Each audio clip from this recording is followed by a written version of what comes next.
Cat high court ఆదేశాలకు ఎట్టకేలకు ప్రభుత్వం తలొగ్గింది. సీనియర్ ఐపీఎస్ ఏబీ వెంకటేశ్వరరావుపై ఉన్న సస్పెన్షన్ తొలగించడమే కాకుండా పోస్టింగ్ ఉత్తర్వులిచ్చింది. పోస్టింగ్ తీసుకున్న రోజే పదవీ విరమణ చేస్తున్న ఏకైక ఐపీఎస్ అధికారిగా ఏబీ వెంకటేశ్వరరావు చరిత్ర సృష్టించారు. పదవీ విరమణ చేసే రోజు పోస్టింగ్ ఉత్తర్వులు తీసుకొని సాయంత్రం ఉద్యోగానికి వీడ్కోలు పలకడం ఓ విచిత్రమంటూ ఐపీఎస్ వర్గాల్లో చర్చించుకుంటున్నారు.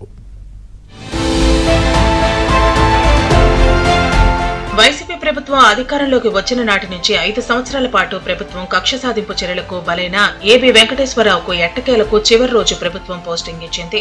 పదవి విరమణ చేసే రోజే ప్రింటింగ్ అండ్ స్టేషనరీ డీజీగా పదవి బాధ్యతలు స్వీకరించి సాయంత్రానికే పదవి విరమణ చేశారు. 5 సంవత్సరాల పాటు రాష్ట్ర ప్రభుత్వంపై సుదీర్ఘ న్యాయ పోరాటం చేసిన సీనియర్ ఐపీఎస్ అధికారిగా ఏబీ వెంకటేశ్వరరావుకు పేరుంది.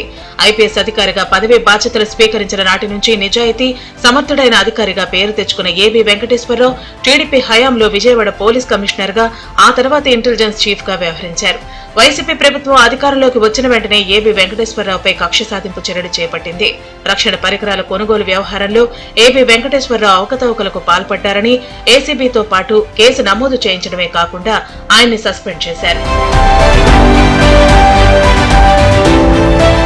ప్రభుత్వం జారీ చేసిన సస్పెన్షన్ ఉత్తర్వులపై ఏబీ వెంకటేశ్వరరావు క్యాట్, హైకోర్టు, సుప్రీంకోర్టును ఆశ్రయించగా సుప్రీంకోర్టు సస్పెన్షన్ ఉత్తర్వులు కొట్టివేసింది. దీంతో రాష్ట్ర ప్రభుత్వం ప్రింటింగ్ అండ్ స్టేషనరీ డీజీగా పోస్టింగ్ ఇచ్చి ఆ వెనువెంటనే 14 రోజుల్లోనే మరోసారి సస్పెండ్ చేసింది. సస్పెన్షన్ పై ఏబీ వెంకటేశ్వరరావు మరోసారి క్యాట్ ను ఆశ్రయించగా ఆయనకు వెంటనే పోస్టింగ్ ఇవ్వాలని, జీతభత్యాలను చెల్లించాలని క్యాట్ ఆదేశించింది. క్యాట్ ఉత్తర్వులపై సీఎస్ జవహర్ రెడ్డి ఫైల్ ను సీఎంకు పంపగా ఆయన క్యాట్ ఉత్తర్వులపై వెంటనే అప్పీలుకు వెళ్లాలని ఆదేశించారు. ప్రభుత్వ పిటిషన్ పై విచారణ చేసిన హైకోర్టు ఏబీ వెంకటేశ్వరరావు సస్పెన్షన్ చెల్లదని, క్యాట్ ఉత్తర్వుల్లో తాము జోక్యం చేసుకోబోమని ధర్మాసనం స్పష్టం చేసింది.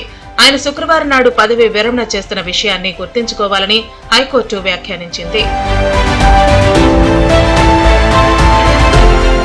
హైకోర్టు ఉత్తర్వులను ఏబీ వెంకటేశ్వరరావు నేరుగా వెళ్లి సీఎస్ కు ఇచ్చారు. తనకు పోస్టింగ్ ఇవ్వాలని కోరారు. ఈ నేపథ్యంలో ఏబీ వెంకటేశ్వరరావుపై ఉన్న సస్పెన్షన్ ను రాష్ట్ర ప్రభుత్వం తొలగించింది. ఈ మేరకు సీఎస్ జవహర్ రెడ్డి ఉత్తర్వులు జారీ చేశారు. శుక్రవారం ఉదయం 10 గంటలకు AB Venkateswara Rao printing and stationery డీజీగా పోస్టింగ్ ఇచ్చారు. వెంటనే ఆయన నేరుగా విజయవాడలోని ప్రింటింగ్ ప్రెస్ కు వెళ్లి ప్రింటింగ్ అండ్ స్టేషనరీ డీజీగా బాధ్యతలు స్వీకరించారు. శుక్రవారం సాయంత్రం పదవి విరమణ చేస్తున్నానని, ఇలాంటి సంఘటన తనకు మాత్రమే జరిగిందని ఏబీవీ తెలిపారు. తనకు ఇంతకాలం అండగా నిలిచి ధైర్యం చెబుతూ నడిపించిన కుటుంబ సభ్యులు, మిత్రులు, హితులకు కృతజ్ఞతలు చెప్పారు. యూనిఫామ్ తో పదవి విరమణ చేయటం ఆనందంగా ఉందన్నారు. నాకు తోడుగా ఉండి ధైర్యం చెప్పి వెన్నంటి ఉన్న మిత్రులు, శ్రేయోభిలాషులు అందరికీ నేను ఎప్పటికీ రుణపడి ఉంటాను.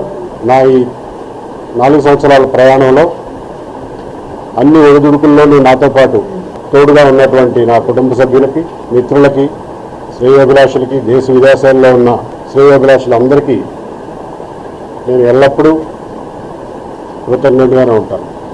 ఏబీ వెంకటేశ్వరరావు పదవి విరమణ చేసిన రోజే పోస్టింగ్ ఇవ్వటం, ఆయన పోలీసు యూనిఫామ్ లో పదవి విరమణ చేస్తున్న సందర్భంగా అనేక మంది నేతలు, వివిధ సంఘాల నాయకులు వచ్చి అభినందనలు తెలిపారు. మొత్తం మీద 5 ఏళ్లుగా న్యాయ పోరాటం చేసి ఏబీ వెంకటేశ్వరరావు ఎందరికీ ఆదర్శంగా నిలిచారని ఐపీఎస్, ఐఏఎస్ వర్గాల్లో చర్చ జరుగుతోంది. ప్రభుత్వం ఏబీ వెంకటేశ్వరరావుపై కక్ష సాధింపు చర్యలకు పూనుకోవడంపై పలువురు తీవ్ర ఆగ్రహం వ్యక్తం చేస్తున్నారు.